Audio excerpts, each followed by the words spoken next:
नमस्कार, जनतंत्र टीवी देख रहे हैं आप। आपके साथ मैं हूं संतोष कंगवार। बुलेटिन की शुरुआत करेंगे। कोरोना महामारी के संक्रमण को रोकने के लिए मुख्यमंत्री अशोक गहलोत ने राजस्थान में 8 जून तक त्रिस्तरीय जन अनुशासन लॉकडाउन की नई गाइडलाइन लागू कर दी है। वहीं अजमेर जिला कलेक्टर और एसपी की ओर से त्रिस्तरीय जन अनुशासन लॉकडाउन को लेकर शहर का दौरा किया गया है। कलेक्टर प्रकाश राज पुरोहित और एसपी जगदीश चंद्र शर्मा ने शहर के कई नाका पॉइंट्स पर जवानों और पुलिस अधिकारियों से क्षेत्र का हाल जाना है। साथ ही राज्य सरकार की तरफ से जारी नियमों का सख्ती से पालन करने के निर्देश दिए हैं। इस दौरान पुलिस अधीक्षक और जिला कलेक्टर ने शहर भर के अलग अलग नाका पॉइंट्स पर तैनात सुरक्षा कर्मियों और पुलिस जवानों से उनके हालचाल पूछे।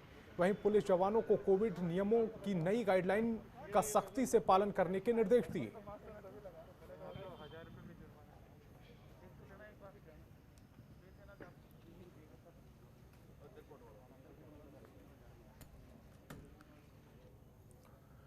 कोरोना संक्रमण के आगे लोग ही नहीं बल्कि सिस्टम भी बेबस है। अस्पतालों में एनआरआई भामाशाह मददगार बनकर सामाजिक सरोकार निभा रहे हैं। साधनों के अभाव के चलते मरीजों को ऑक्सीजन की किल्लत से दर दर भटकना पड़ रहा है। इसीलिए एनआरआई भामाशाह मददगार बनकर सामाजिक सरोकार निभा रहे हैं और खालसा एंड द्वारा मरीजों की सांसें देने का बीड़ा उठाया है। क्षेत्र के संक्रमित लोगों को इलाज में राहत मिल सके, इसे लेकर खालसा एड द्वारा शहर में निःशुल्क ऑक्सीजन की सेवा शुरू कर दी गई है।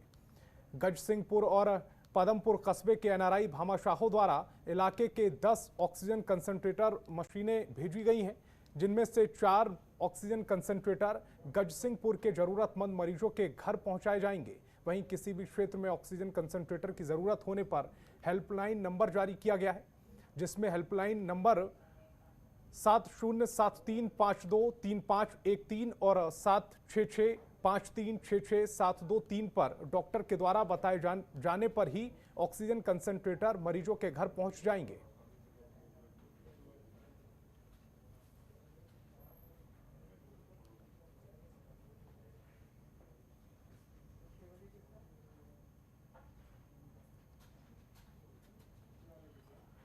अलवर के अस्पताल की एडवांस लाइफ सपोर्ट एम्बुलेंस में ऑक्सीजन खत्म होने से सॉफ्टवेयर इंजीनियर राहुल शर्मा की मौत का मामला अब तूल पकड़ता जा रहा है। दरअसल 2 दिन पहले निजी अस्पताल में भर्ती कोरोना संक्रमित राहुल शर्मा की तबीयत बिगड़ने पर जयपुर रेफर कर दिया गया था, तो परिजन उसे सरकारी एडवांस लाइफ सपोर्ट एम्बुलेंस को लेकर रवाना हुए। रात में दौसा से पहले ऑक्सीजन खत्म हो गई और दौसा के सरकारी अस्पताल में पहुंचने के कुछ देर बाद मरीज ने तड़प तड़प कर दम तोड़ दिया। अब इस मामले में पीएमओ ने 3 सदस्यीय टीम गठित कर दी है और जांच के आदेश दिए हैं। वहीं पूर्व विधायक बनवारी सिंह सिंघल ने कहा है कि मैं इंजीनियर की मौत को हत्या मानता हूं। जिस एम्बुलेंस में राहुल को ले जाया जा रहा था, वो एम्बुलेंस थोड़ी देर पहले ही जयपुर से आई थी, जिससे उस एम्बुलेंस के 1.5 सिलेंडर ऑक्सीजन खर्च हो गया और सिर्फ बचे हुए आधे सिलेंडर की गैस से उससे वापस जयपुर ले गए।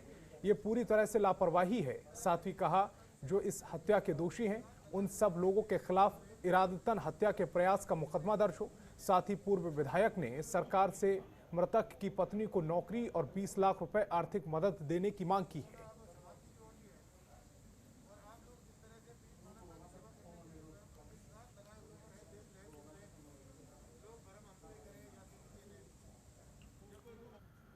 पदमपुर में कोरोना की दूसरी लहर को देखते हुए पुलिस प्रशासन के निर्देश पर नगर पालिका ने वार्ड नंबर 10 और 8 को बैरिकेड लगाकर सीज कर दिया है। इस कार्रवाई के बाद वार्ड के लोगों में हड़कंप मच गया है। प्रशासनिक अधिकारियों ने इस संबंध में बात करने पर कोई संतोषजनक जवाब नहीं दिया है। नगर पालिका अध्यक्ष रूबी मिगलानी और बीजेपी पार्षद लक्ष्मी चंद सोनी के वार्ड को जब नगर पालिका कर्मचारियों ने सीज कर दिया तो आवागमन बंद होने पर वार्ड के लोग घबरा गए और कोरोना संक्रमण को लेकर तरह तरह की बातें करने लगे, क्योंकि अब कोरोना पॉजिटिव आने वाले व्यक्ति की जानकारी को स्वास्थ्य विभाग द्वारा गुप्त रखने से लोगों में डर पैदा हो रहा है।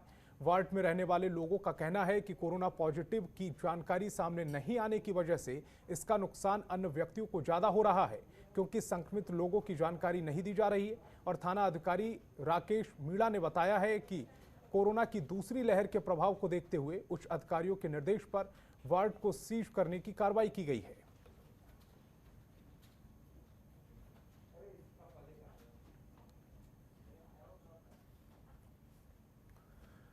वानसूर अलवर तहसीलदार जगदीश वेरवा ने थाना प्रभारी के नेतृत्व में संयुक्त कार्रवाई की। साथ ही जिला कलेक्ट्रेट के निर्देश पर टीम ने कोरोना गाइडलाइन का उल्लंघन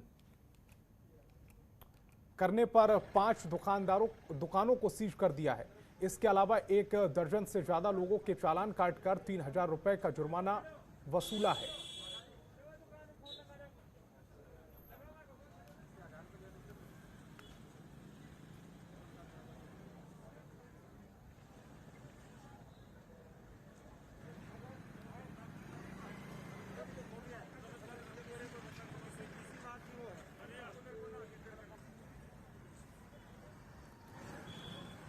तो कोरोना गाइडलाइन का पालन बानसूर में नहीं हो रहा था, जिसके चलते पुलिस प्रशासन को एक बड़ी कार्रवाई करनी पड़ी और 5 दुकानदारों को चेतावनी दी और साथ ही उनकी दुकानों को सीज कर दिया है।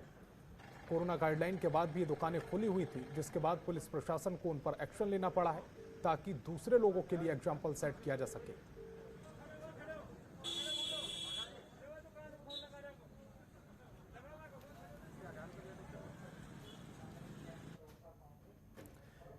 अलीगढ़ के टोंक जिले में 18 प्लस का कोरोना वैक्सीनेशन नहीं होने से लोगों में आक्रोश का माहौल है। गुस्साए लोगों ने तहसीलदार हनुमान प्रसाद मीणा और चिकित्सा प्रभारी डॉक्टर गिरीश कटारिया को ज्ञापन सौंपकर अस्पताल में 18 प्लस के युवाओं का कोरोना वैक्सीनेशन कराने की मांग की है।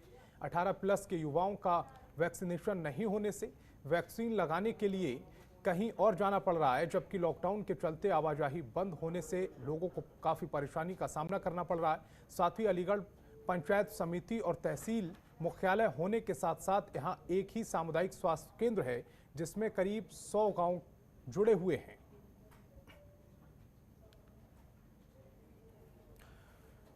तो वैक्सीनेशन की रफ्तार कम होने से और 18 से ज़्यादा उम्र के जो लोग हैं उनका वैक्सीनेशन नहीं होने से युवा खासा नाराज है। उन्होंने इसको लेकर एक ज्ञापन सौंपा है, अपना गुस्सा व्यक्त किया है।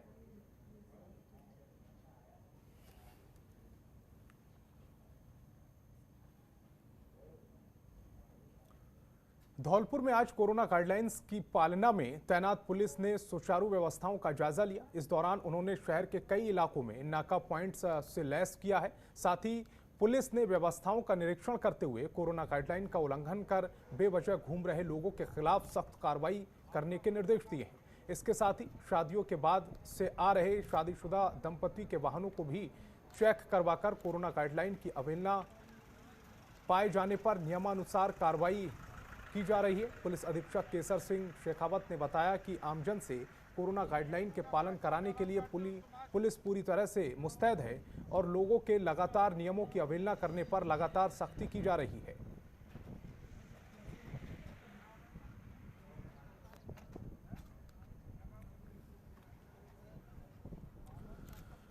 तो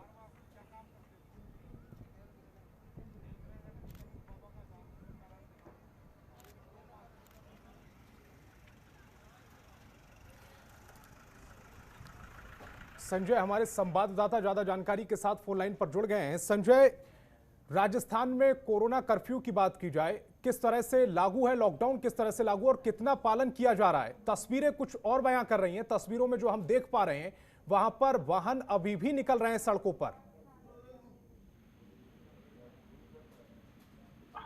संतोष जी, आपकी आवाज नहीं आई। बस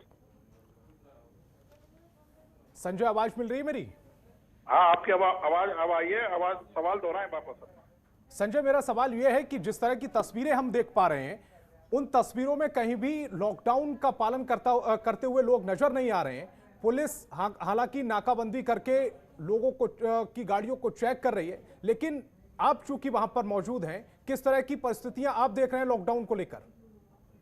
तो संतोष, मैं बता दूं, जिस तरह से लगातार राजस्थान के मुख्यमंत्री अशोक गहलोत, पुलिस प्रशासन, चिकित्सा विभाग लगातार लोगों को इस बात के लिए आगाह कर रहा है कि बिना किसी काम के बाहर ना निकलें। कोरोना की लहर अभी खत्म नहीं हुई है प्रदेश में। भले ही कोरोना संक्रमितों की संख्या कम हो गई हो कागजी आंकड़ों में, लेकिन अभी लहर खत्म नहीं हुई है। तीसरी वेव आने का भी खतरा लगातार बताया जा रहा है, लेकिन लोग हैं मानने को तैयार नहीं है। लोग अभी भी बिना किसी काम के पूरे सड़कों पर अपने वाहनों से घूमते हुए नजर आ रहे हैं। पुलिस पूरा प्रयास कर रही है, चालान भी कर रही है, गाड़ियों को बंद भी कर रही है, तमाम पुलिस की तरफ से प्रयास किए जा रहे हैं नाकेबंदी करके, लेकिन लोग रोज नए नए बहाने लेके और नए नए कारण लेके आपको सड़कों पर घूमते हुए मिल जाएंगे। जबकि सरकार की ओर से कई चीजों को परमानेंट बंद करने के आदेश दिए गए हैं। सिर्फ किराना स्टोर की दुकानों को 6 बजे से 11 बजे तक के लिए खोला गया है। डीजल पेट्रोल को भी 6 बजे से 11 बजे तक के लिए खोला गया है। दूध की डेयरियों को भी खोलने के लिए टाइम की लिमिटेशन की गई है। बावजूद उसके भी लोग बेवजह, जब ये सारी दुकानें 11 बजे बंद हो जाती हैं, उसके बाद भी आप देख सकते हैं लोग बेवजह इधर से उधर अपने वाहनों से सिर्फ यही देखने निकल रहे हैं कि बाजार के हालात क्या हैं। और अपने आप को, लोगों को इस समय में सुरक्षित करना चाहिए।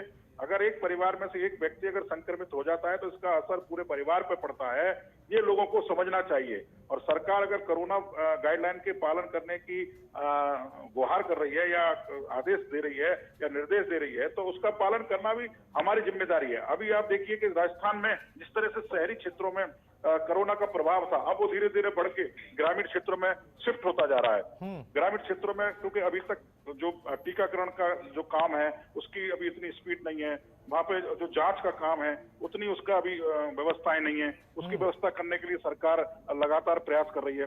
लेकिन लोगों को समझना चाहिए कि जब एक बार सरकार की ओर से, स्वास्थ्य विभाग की ओर से गाइडलाइन बना दी गई है कि आप डिस्टेंस रखें, दूरी रखें, सोशल डिस्टेंसिंग रखें, मास्क पहने, सैनिटाइज करें, उसके बाद भी लोग नहीं मान रहे हैं। उनको लगता है कि मास्क पहनना सिर्फ पुलिस से बचने के लिए मास्क का उपयोग किया जाए, बाकी कहीं कुछ नहीं है।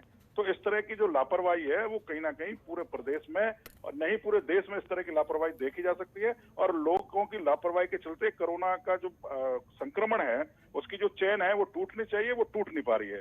जी संतोष।